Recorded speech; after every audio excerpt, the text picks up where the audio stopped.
Sega challenges you with the ultimate video game, the Sega Master System. Hello everyone, it's Kevin, and today we are looking at a game that somehow escaped me for almost 40 years. Over the last little while, I've been trying consoles that I completely missed while growing up. Atari, ColecoVision, Intellivision, and honestly, I've been surprised by how many great games I've found. But now, it is time to check out the number one competitor to my beloved NES, the Sega Master System. I never owned one, I never had a friend that owned one, and honestly, I can't even remember seeing one in person while I was growing up. I looked it up just now. It only had 15% market share throughout the whole of Canada. No wonder. As a Nintendo kid, Sega started with the Genesis for me. Sonic, Streets of Rage, Golden Axe, that's where my Sega memories begin. But before Sonic was speedrunning through Green Hill Zone, Sega had another mascot, Alex Kidd. Now I'll be honest, before making this video I knew almost nothing about him. I knew he existed, I knew he came before Sonic, and that's about it. I think the first time I saw him was in Sega All-Star Racing, but I could be wrong. But today, we're fixing two things at once. I'm playing my very first Master System game, and my very first Alex Kidd game. Let's see if Sega's original mascot was unfairly dumped, or was it justified. Let's power on. Now before we jump into Alex Kidd, let's quickly talk about the Master System itself. It was released in North America in 1986. This was Sega's biggest attempt at competing with the NES. And on paper, it actually had a lot going for it. The graphics were colorful, sprites looked sharp, and in a lot of ways it was technically more capable than Nintendo's console. So, why didn't it win? Well, similarly to the ColecoVision, timing had a lot to do with it. Nintendo had already rebuilt the home console market after the video game crash. The NES was everywhere. Thanks to Nintendo's licensing agreements, a lot of third-party developers were making games exclusively for the NES. That meant the Master System had fewer games to convince people to buy one. And when all your friends already own an NES, it's pretty hard to be the odd one out asking for something different. That being said, the Master System wasn't a flop everywhere. It found a huge audience in Europe and apparently Brazil, where people still have a lot of love for it today. Here in North America, though, it was kind of forgotten, which explains why someone like me, and I imagine most of you as well, completely skipped over this one. But every console has that one game that either came out first or was a pack-in game for the console. For the Master System, that game is Alex Kidd in Miracle World. Going into this game, I wasn't really sure what to expect. When you hear Sega's first mascot, it's easy to assume that it was an early platformer that failed and got replaced by something better. Honestly, I expected something pretty basic as well. Instead, the first thing that surprised me was how ambitious this game is. You're not just running left to right jumping on enemies until the credits roll. There are shops, vehicles, collectible money, hidden paths, and bosses. And even though this game came out in 1986, it constantly feels like it's trying to introduce you to something new. Now, does every idea work? Well, we'll get to that, but I have to give Sega some credit. Compared to a lot of platformers from around the same time, they really put 110% effort into Alex Kidd. One thing I noticed almost immediately though, is that this game is hard. It's not impossible and it's not unfair, most of the time, but it's definitely harder than I expected. I found myself making progress, dying, learning something new, making a little more progress, dying, and repeating the cycle over and over again. It's one of those games that keep pulling you back with that classic one more try vibe. And before you know it, you've been sitting there for another half an hour. Now, I will admit something. I don't think I could have finished the game without the continue code. In fact, this code isn't even in the manual. Modern games have definitely spoiled me, man. If I had to restart from the beginning every single time, I'm not sure I'd have the patience to do this one. Thankfully, once I found out about the continue code, the experience became a lot more enjoyable. It let me focus on learning the game instead of replaying the early levels over and over again. And honestly, I think that's how most people are going to want to experience this game today. Now that I have the basics figured out, it was time to see what made this game so memorable. The manual is the first thing that you need to look at. I was excited to see that there's a storyline. It pretty much equates to Alex Kidd being the only one that could save the world, but I loved that kind of stuff as a kid, and I still love it now. The first thing you'll notice when you start playing Alex Kidd is that this isn't a Mario clone. In most platformers you jump on enemies, but not here. Alex punches them. Yeah, he was OP.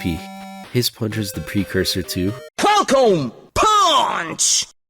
At first I thought it was kinda strange, but after a little while it started to click. It gives the game its own identity, and I actually like that Sega wasn't trying to copy Nintendo. The downside to this though is that punching means getting up close to your enemies. And when this game only gives you one hit before you're dead, that could be a little bit stressful. I definitely had more than a few moments where I thought I had the perfect timing, only to get sent right back to the last checkpoint. Thankfully, the controls themselves feel responsive. There are still a few moments where the game shows its age, but we'll get to those in a bit. One thing I really appreciated is that this game doesn't throw everything at you immediately. It introduces new ideas gradually, so you're constantly learning something new as you move through the world. For a game from 1986, that's actually quite impressive. The sense of exploration and variety is probably what surprised me the most. I expected a straightforward platformer. Instead, Alex Kidd feels more like an adventure. You're buying items, finding hidden areas, and every few stages the game throws another mechanic your way. That variety is probably the biggest reason I kept wanting to play. Just when I thought I had figured the game out, it changed things up again. Some ideas work better than others, but I never really found myself getting bored. Compared to a lot of games from this era, Alex Kidd feels incredibly ambitious. You can tell Sega wanted this to be more than just another platformer. It's actually kinda crazy how often the gameplay changes. Suddenly you're riding a motorcycle, then you're flying through the air, and then you're underwater. It's a nice way to keep the game feeling fresh. It gives each section its own personality. Instead of every level blending together because they look similar graphically, you actually remember them due to this. And for a game that's almost 40 years old, that's not something every platformer can say. Now, let's talk about the swimming, because what is this? Every game has trained me to expect one thing when I jump into water. Alex Kidd decided to do something completely different with its mechanics. It's not bad, it's just a bit weird. I kept trying to swim the way every other game has taught me to swim to this point, and Alex Kidd basically looked at me and said no. It's hard to explain what the issue is, but once I adjusted to it, it wasn't nearly as bad. But that first adjustment definitely caught me off guard. It's one of those mechanics where your biggest enemy is your own muscle memory. Even though this game is difficult, I kept wanting to play. Every time I died, I felt like I learned something. Maybe I missed time to jump. Maybe I rushed an enemy when I should have been patient. Maybe I brought the wrong item. Whatever it was, I wanted another shot at it. The best difficult games don't make you quit. They make you think. Alright, one more try using a different angle.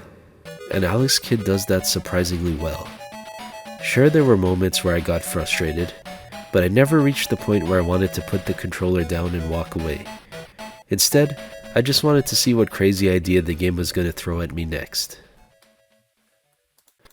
Now we need to talk about one of the strangest decisions I've ever seen in a platformer.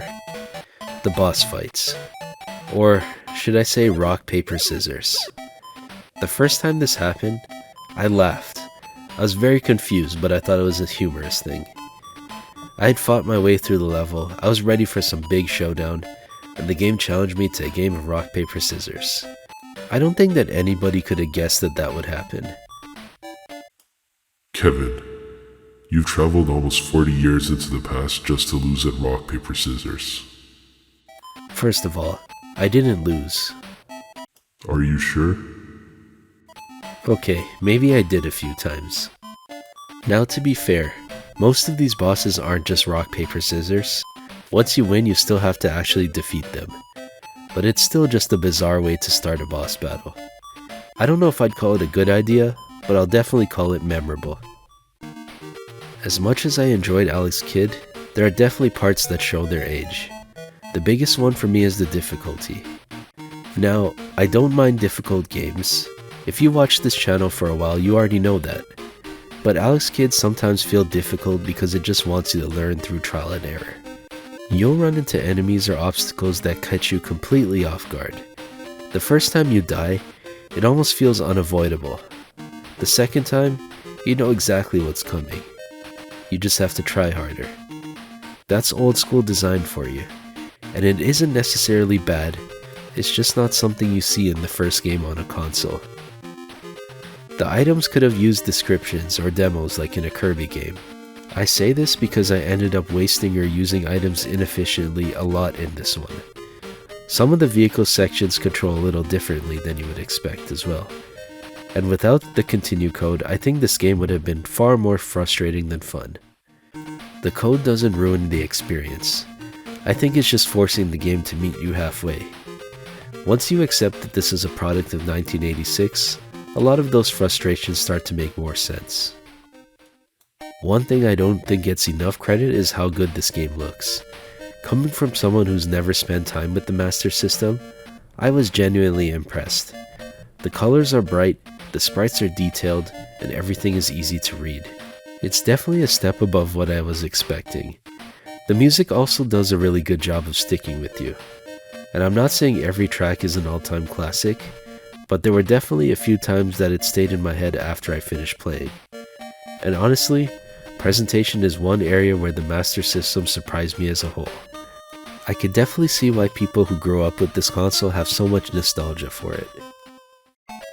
So, after finally playing both the Master System and Alex Kidd for the first time, does it hold up? I actually think it does. Is it perfect? No. There are mechanics that feel dated, some ideas needed a little bit more polish, and there were definitely moments where I questioned what the developers were thinking. But that's only one side of the story.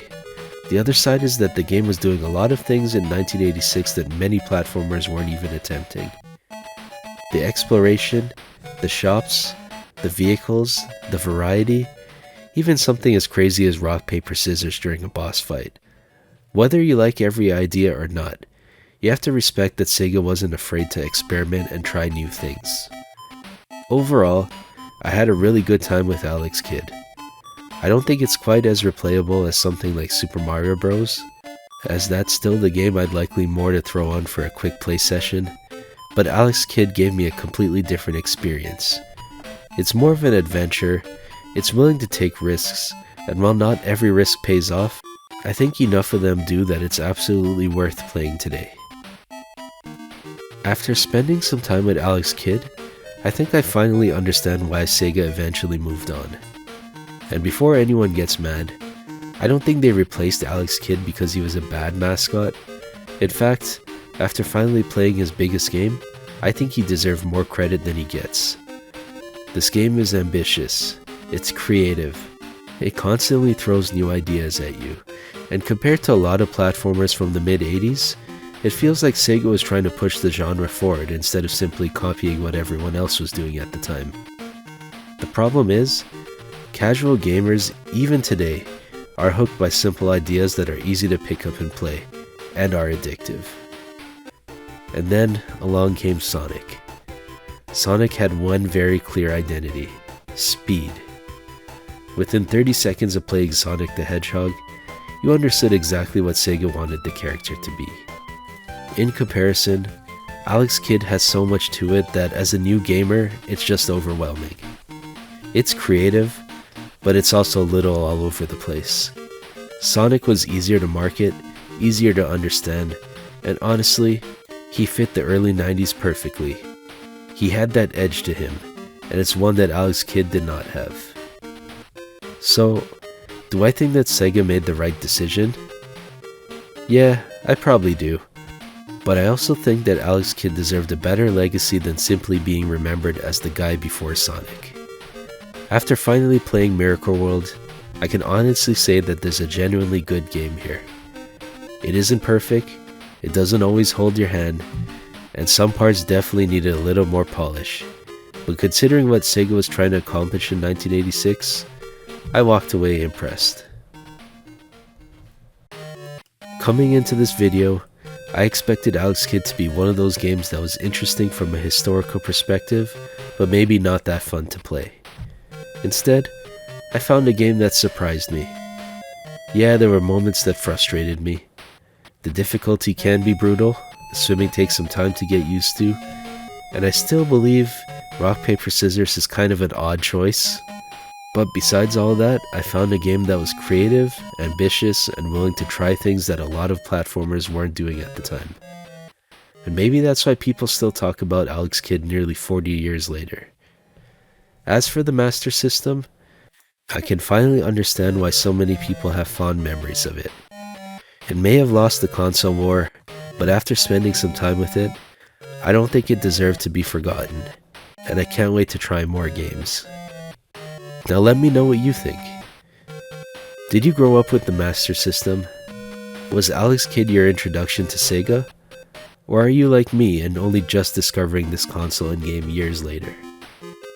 I'd love to hear your stories down in the comments. And if there are any other Master System games you think I should check out, let me know those as well. At the end of the day, it looks like this console and this kid packs a punch. And that's a wrap. It is time to reboot. I will see you on the other side.